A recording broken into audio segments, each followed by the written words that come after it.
கர்த்தரும் இரட்சகரும் மீட்பருமாயிருக்கிற ஆண்டவர் இயேசு கிறிஸ்துவின் நாமத்தினாலே யாவருக்கும் அன்பின் வாழ்த்துக்கள். தேவன் தாமே ஒவ்வொருவரையும் இன்னும் அதிகமாய் ஆசீர்வதித்து பெருக பண்ணுவாராக. இந்த நாளுக்குரிய தியான வசனம் சங்கீதம் 96 அதன் 6வது வசனம். மகிமையும் கனமும் அவர் சமூகத்தில் இருக்கிறது என்று பரிசுத்த வேதம் நமக்கு சொல்லுகிறது.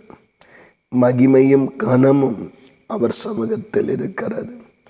ஒரு மனித வாழ்வை எடுத்துக்கொள்வோம் என்றால் அவனுடைய வாழ்விலே மகிமையும் உண்டாக வேண்டும், கனமும் உண்டாக வேண்டும் என்று விரும்புவதை காண முடிகிறது. மகிமை ஆசீர்வாதங்களை உள்ளடக்கியது, கனம் உயர்வை உள்ளடக்கியது.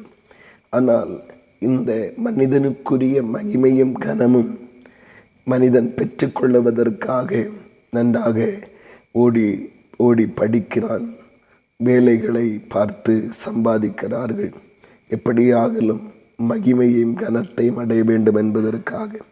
ஆனால் வேத வசனம் சொல்லுகிறது மனிதனுக்குரிய மகிமையும் கனமும் தேவனுடைய சமூகத்தில் இருக்கிறது என்று. அவர் சமூகத்தில் இருக்கிறது. ஆம், எந்த ஒரு மனிதனையும் மேன்மைப்படுத்தவும் மகிமைப்படுத்தவும் கர்த்தரால் ஆகும்.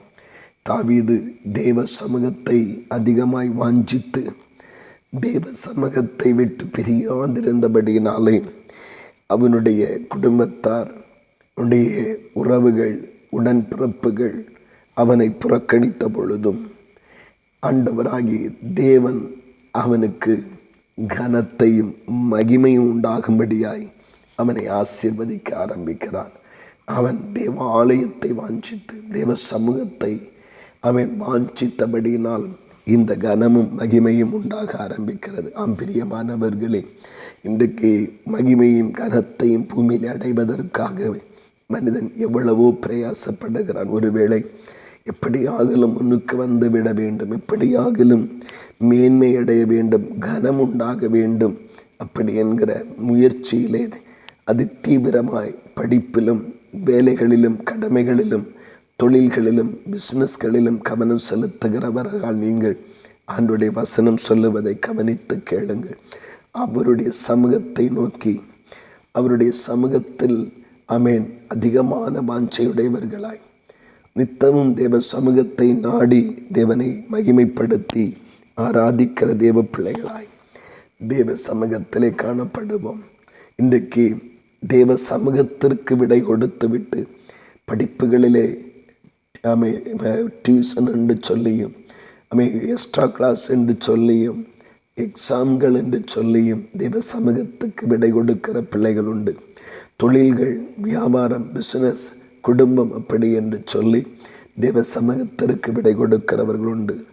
தயவாய் கேட்டுக்கொள்ளுகிறோம், எந்த ஒரு விதத்திலும் தேவனுடைய சமூகத்தை இழந்து விடாதிருப்போம், எதற்காக விட்டு கொடுக்காதிருப்போம். காரணம் என்ன?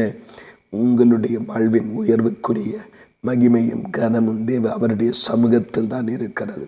நாம் எந்த அளவிற்கு நாட்டத்தோடு வாஞ்சையோடு எவ்வளவு ஒரு நாள் அல்லது ஒரு வாரம் அப்படின்றல எவ்வளவு அதிகமாய் தேவ சமூகத்தை நோக்கி செல்லுகிறோமோ அந்த அளவுக்கு ஆசீர்வாதமும் கனமும் மகிமையும் புறப்பட்டு வரும். இந்த நாட்களிலே இப்படிப்பட்ட உண்மை அறிந்து கொண்டவர்களாகிய நீங்களும் நானும் அந்த மகா மேன்மையான மகிமையும் கனத்தையும் அடைவதற்கு தேவ சமூகத்தை வாஞ்சிப்போம். உலக படிப்பு, பணம், அழகு, அந்தஸ்து, வசதி வாய்ப்புகள் கொடுக்காத மகிமையும் கனமும் தேவ சமூகத்தை வாஞ்சித்த தாவீதுக்கு உண்டானது போல உங்களுக்கும் உண்டாகும். கர்த்தரப்படியே ஆசீர்வதிப்பாராக. ஆமென். செபிப்போமா. அன்பின் பரலோகத்தின் நல்ல ஆண்டவரே, நல்ல இந்த காலை நேரத்திற்கு ஆகமக்கு ஸ்தோத்திரம். தகப்பனே, உம்முடைய மகா பெரிதான இரக்கத்தினாலே நீர் பாராட்டுகிற தயவுக்காக நன்றி. நாங்கள் மகிமையையும் கனத்தையும் ஆண்டவரை சுதந்திரித்து கொள்ளுவதற்கு அடைவதற்கு எத்தனையோ பிரயாசங்கள் உலகத்தில் படுகிறோம். ஆனால் வேத வசனம் தெளிவாய் சொல்லுகிறது, மகிமையும் கனமும் அவர் சமூகத்தில் இருக்கிறது. உங்கள் சமூகத்தில் எந்த அளவிற்கு ஈடுபாடோடு, எந்த அளவிற்கு முக்கியத்துவம் கொடுத்து ஆமென். எவ்வளவு தூரம், எவ்வளவு முறை தேவ சமூகத்தை நோக்கி நாங்கள் வாஞ்சையோடு வருகிறோமோ அங்கிருந்து தான் எங்களுக்குரிய மகிமையும் கனத்தை நாங்கள் எடுத்துக்கொள்ளுகிறோம்.